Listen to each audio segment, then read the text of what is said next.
ધોરણ 11 chapter 9 lecture number 6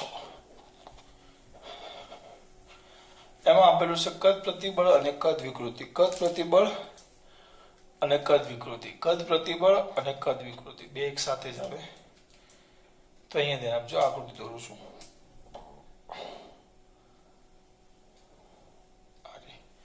કોઈક અનિયમિત આકારનો પદાર્થ છે. કદ વિકૃતિ માટે ખાસ યાદ રાખજો કે એની સપાટીની બધી જ બાજુએ આમ અને લંબરૂપે બધા જ બિંદુએ આમ લંબરૂપે કમ્પલસરી કયા રૂપે આમ કમ્પલસરી આમ લંબરૂપે બળ લાગવું જોઈએ. અને આવું શક્યતા ક્યારે થાય ખબર? જ્યારે પદાર્થને ઊંચા દબાણવાળા તરલમાં ભરવામાં આવે એટલે ખબર ન પડી શકે. આ તરલ કહેવાય. એક પાત્ર છે, અહીંયા ઉપરથી પિસ્ટન છે,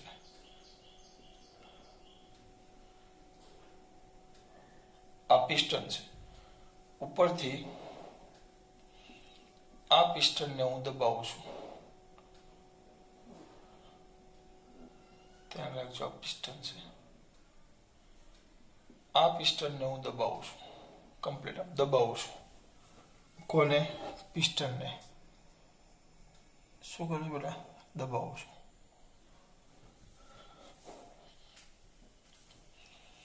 આ પિસ્ટનને દબાવું, એની અંદર તરલ, તરલ એટલે દબાવું, હાઈ પ્રેશર થાય, દબાવો, તરલ દબાય. તરલ એટલે પ્રવાહી કોઈ પણ હોય અને વાયુ. આના પછીનો પાઠ 9મો, તરલ આખો. તો આની અંદર જો હું કોઈ પદાર્થ મૂકી દેવા, તો આ પદાર્થ પર તરલ દબાય ને એટલે આ પદાર્થ પર બધી જ સપાટીની બધા જ બિંદુઓ પર સપાટીને કયા રૂપે? લંબ રૂપે એક સરખું બળ લાગે.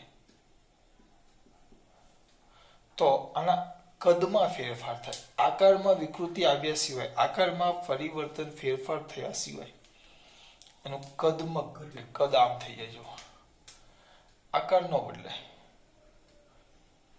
આકાર એવો ને એવું રહે. પ્રયત્ન કર્યું છે, ન થાય તો વાંધો નહીં, આકાર એમને એમ રહે.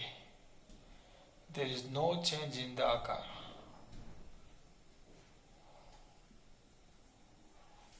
આકારમાં કોઈ ફેરફાર ન થયો. કદમાં શું થઈ ગયો? ઘટાડો. તો કદમાં ઘટાડો થાય તેને કદ વિકૃતિ કહેવાય. તો શું લખશું? શેમાં દર્શાવ્યા અનુસાર કદ વિકૃતિ પ્રમાણે લખો. આકૃતિમાં દર્શાવ્યા મુજબ, આકૃતિમાં દર્શાવ્યા મુજબ જ્યારે કોઈ પદાર્થની સમગ્ર સપાટી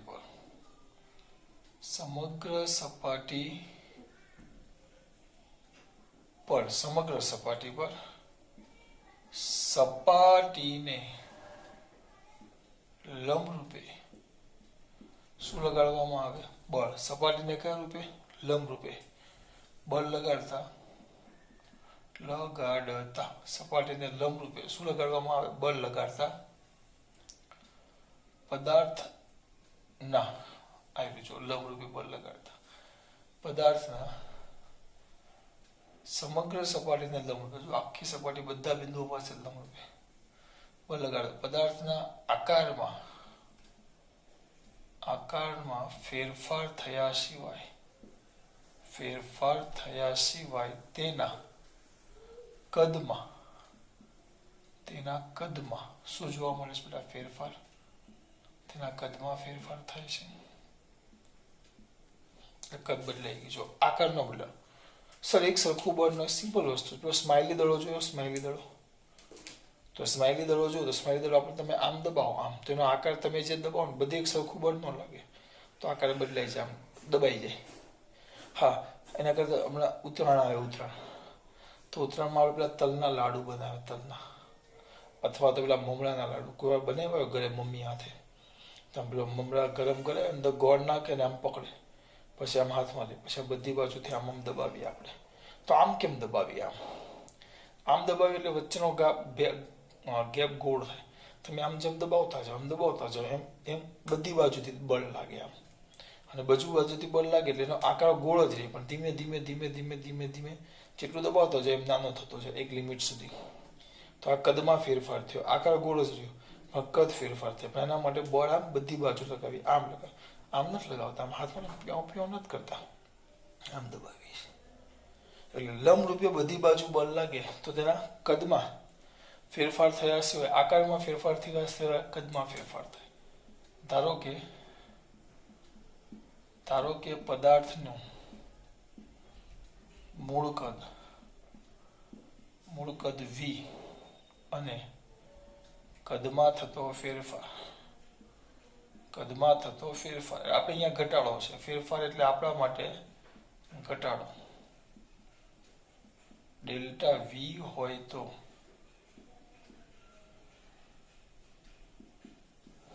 કદ વિકૃતિ બરાબર કદમાં થતો ફેરફાર છેદમાં મૂળ કદ. તો કદ વિકૃતિ epsilon v is equal two કદમાં થતો ફેરફાર ડેલ્ટા v બાય v. અને કેવા છે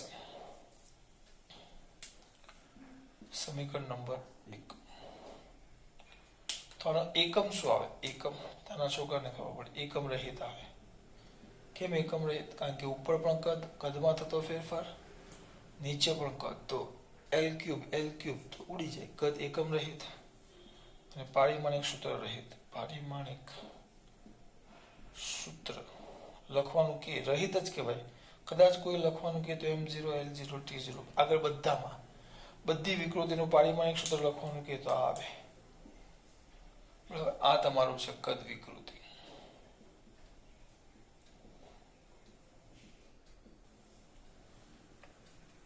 બરાબર, તો સર આવું ક્યારે શક્ય બને કે બધી જ બાજુ લંબરૂપે બળ લાગે? તો એના માટે ઊંચા દબાણ ધરાવતા તરલમાં જ્યારે પદાર્થને મૂકવામાં આવે, ઊંચા દબાણ ધરાવતા તરલમાં પદાર્થને મૂકવામાં આવે તો લખાશે ક્યારે?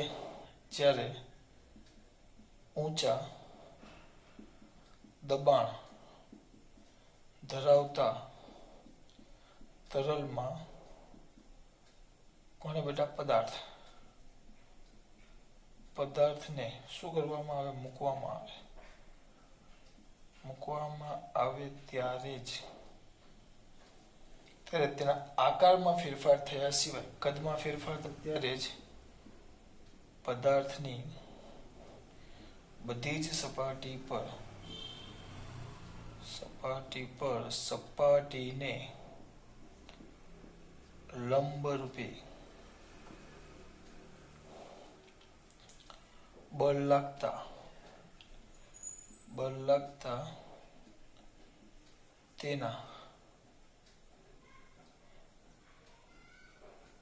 તેનો આકાર બદલાયા સિવાય કદ બદલાય.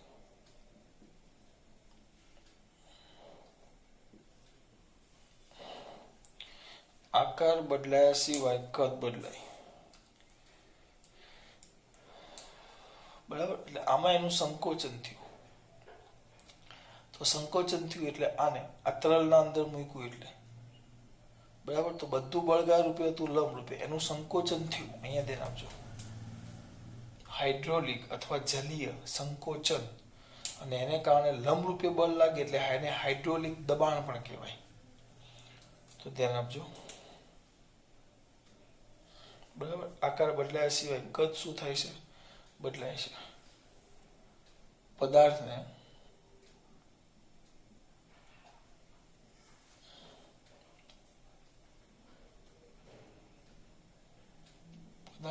કદમાં ઘટાડો, જો ઘટાડો થાય, ઘટાડો થતો હોવાથી તેને જલીય અથવા હાઇડ્રોલિક જલીય સંકોચન કહેવાય. હાઇડ્રોલિક લખો તો પણ ચાલે. અને આ બળ આ બળ સપાટીને લંબ રૂપે, આ જે બળ કીધું આ બધા બળ જો દર્શાવ્યું આપણે, આ બધી જ બાજુથી સપાટીને લંબ રૂપે, તો સપાટીને એકમ ક્ષેત્રફળ દીઠ લંબ રૂપે લાગતા બળને શું કહેવાશે બેટા? દબાણ. બરાબર. તો આ બળ સપાટીને લંબ રૂપે હોવાથી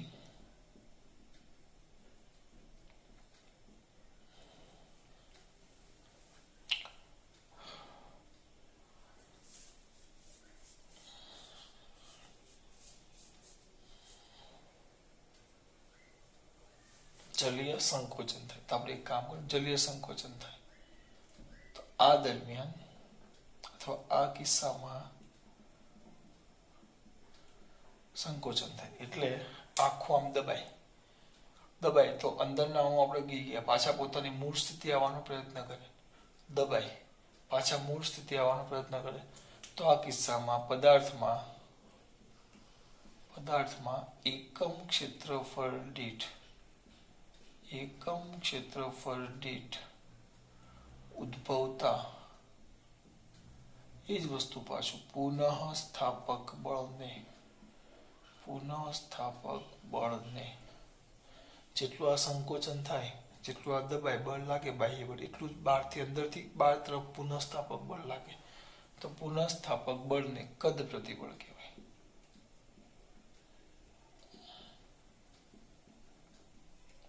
કયું પ્રતિબળ કહેવાય? કદ પ્રતિબળ. જો જ્યારે ઊંચા દબાણ ધરાવતા તરલમાં પદાર્થને મૂકવામાં આવે ત્યારે જ પદાર્થની બધી સપાટી પર સપાટીને લંબરૂપે બળ લાગતા તેનો આકાર બદલાય, એ સિવાય કદ શું થાય છે? બદલાય છે.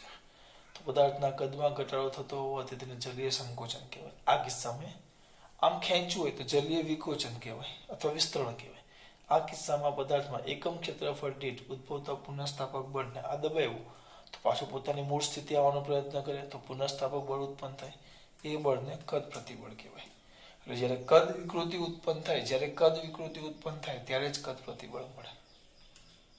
કદ પ્રતિબળ, તો કદ પ્રતિબળ એ વસ્તુ બેઠું જ આવશે. કદ પ્રતિબળ બરાબર પુનઃસ્થાપક બળ છેદમાં ક્ષેત્રફળ. અહીંયા ધ્યાન આપો, કદ પ્રતિબળ એને કહેવાય સિગ્મા, એને કહેવાશે વી બરાબર પુનઃસ્થાપક બળ FV/A. ધ્યાન રાખજો. પણ અહીં જે આ પુનઃસ્થાપક બળ છે, બાહ્ય બળ સપાટીને કયા રૂપે છે? લંબ રૂપે. જો નોંધ જેવું મસ્ત વસ્તુ લખો છું જૂની ચોપડીનું કે આ બાહ્ય બળ સપાટીને કયા રૂપે છે? લંબ રૂપે. હા ચલો આનો એકમ લખી નાખીએ. આનો એકમ ન્યૂટન પર મીટર સ્ક્વેર. આનું પારિમાણિક સૂત્ર બધું બેઠું જેવું જો M1 L-1 T-2 કોઈ ફરક નથી. બરાબર. હવે શું કરો તમે? નોંધ જેવું અહીં પદાર્થ પર આ જે બાહ્ય બળ લાગે સપાટીને કયા રૂપે છે? લંબ રૂપે. પદાર્થ પર બાહ્ય બળ સપાટીને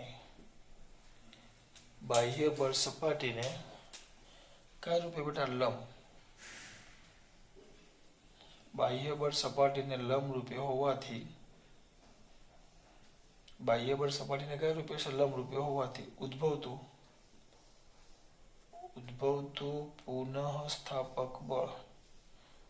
પુનઃસ્થાપક બળ પણ સપાટીને લંબ રૂપે જ મળે. સિમ્પલ વસ્તુ છે. તમે જેમ બળ લગાડો, હું અહીંયાથી આમ દબાવું તો આમ બહાર આવે. પુનઃસ્થાપક બળ જે બીજામાં બળ લાગે એની કમ્પ્લીટ કઈ દિશામાં હોય? વિરુદ્ધ દિશામાં. તો ઉદ્ભવતો હોવાથી પુનઃસ્થાપક બળ પણ સપાટીને કયા રૂપે? લંબ રૂપે, પરંતુ વિરુદ્ધ દિશામાં મળે.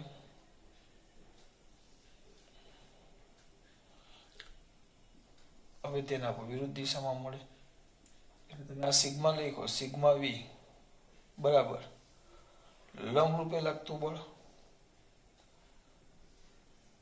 કોને? સપાટીને લંબ રૂપે લાગતું બળ છેદમાં ક્ષેત્રફળ.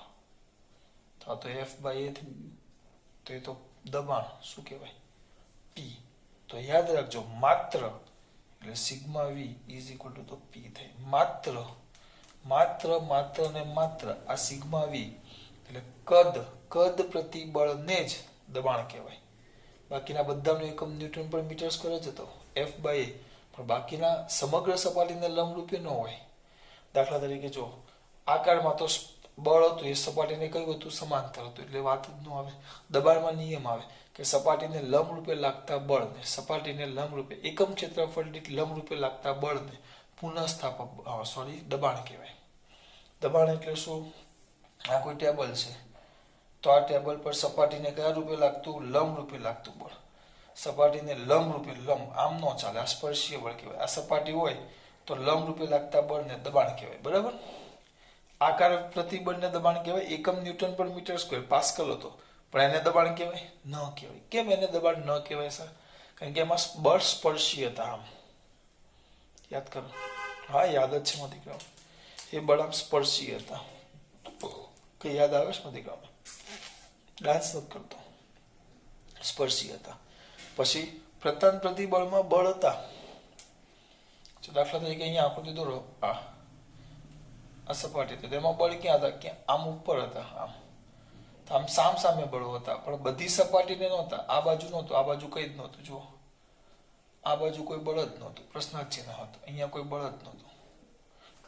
જ્યારે આમાં નિયમ પ્રમાણે શું આવે? બળ એક જગ્યાએ નહીં, બધી જ સપાટી પર સપાટીને લંબરૂપે લાગવું જોઈએ. તો એ માત્ર ખાલી ક્યાં શક્ય છે? કદ પ્રતિબળમાં. અને કદ પ્રતિબળ અહીં પદાર્થ પર બાહ્ય બળ સપાટીને લંબરૂપે હોવાથી ઉદ્ભવતું પુનઃસ્થાપક બળ પણ સપાટીને લંબરૂપે અને વિરુદ્ધ દિશામાં હોય. એટલે આ જે બળ છે એ સપાટીને લંબરૂપે લાગતું બળ છે અને ક્ષેત્રફળ છેદમાં. તો લંબરૂપે લાગતું બળ છેદમાં ક્ષેત્રફળ, તો દબાણ શું કહેવાય? પી. એટલે સિગ્મા વી ને તમે પી સ્વરૂપે લઈ શકો. કદ પ્રતિબળને દબાણ કહી શકાય. બાકીના એકે પ્રતિબળને દબાણ ન કહેવાય. બધાના એકમ ન્યૂટન પર મીટર સ્ક્વેર જ છે. ચોથી પાંચમી છઠ્ઠી થિયરી ધ્યાનથી જોઈ લેવાની. ચોથી પાંચમી છઠ્ઠી થિયરી ધ્યાનથી જોઈ લેવાની. ચોથી પાંચે પાંચ બી અને છઠ્ઠી સમજો. આ વસ્તુ સમજવાની છે, બહુ સિમ્પલ. એક પદાર્થ છે સપાટીને લંબરૂપે બળ લગાડતા આકારમાં ફેરફાર થયા સિવાય કદમાં ફેરફાર થાય છે. આવી ગયું ફેરફાર થાય એટલે મૂળ કદ વી હોય, કદમાં થતો ફેરફાર ડેલ્ટા વી હોય તો કદમાં થતો ફેરફાર છેદમાં મૂળ કદ, અથવા આને ટૂંકમાં કેવું હોય તો આંશિક ફેરફાર. શેમાં? મારામાં કે તમારા કદનો આંશિક ફેરફાર. કદમાં થતો આંશિક ફેરફાર તમે એવું કહી શકો. એકમ રહિત કદના છેદમાં કદ એકમ રહિત પારિમાણિક સૂત્ર 000 અથવા સૂત્ર રહિત ઊંચા દબાણે. આવું ક્યારે શક્ય બને? બધી જ સપાટી પર લંબરૂપે બળ. ઊંચું દબાણ ધરાવતું તરલ એટલે પ્રવાહી કે વાયુ એમાં પદાર્થને મૂકવામાં આવે તો બધી જ સપાટી પર લંબરૂપે બળ લાગતા તેના આકાર બદલાયા સિવાય કદમાં ફેરફાર થાય તો જ એવું શક્ય છે. તો કદમાં ઘટાડો થતો હોવાથી તેને જલીય સંકોચન કહેવાય. આ કિસ્સામાં પદાર્થમાં એકમ ક્ષેત્રફળથી ઉદ્ભવતા પુનઃસ્થાપક બળને કદ પ્રતિબળ. કદ પ્રતિબળ બરાબર પુનઃસ્થાપક બળ છેદમાં ક્ષેત્રફળ. આવી ગયું. પણ ખાસ વાત, આ જે પ્રતિબળ છે બળ કયા રૂપે લાગે? લંબ રૂપે. દબાવું કયું? આમ. તો પુનઃસ્થાપક બળ ક્યાં છે? આમ છે, લંબ જ પણ વિરુદ્ધ દિશામાં. એટલે સિગ્મા વી બરાબર સપાટીને લંબ રૂપે લાગતું બળ છેદમાં ક્ષેત્રફળ. તો આ જે પુનઃસ્થાપક બળ છે ને લંબ રૂપે છે, સપાટીમાં લંબ રૂપે લાગતું બળ છેદમાં ક્ષેત્રફળ. બીજા બધામાં લંબ રૂપે નથી, લંબ રૂપે છે તો એને શું કહેવાય? દબાણ. તો સિગ્મા વી બરાબર પી. ખાસ વાત. જય શ્રી કૃષ્ણ.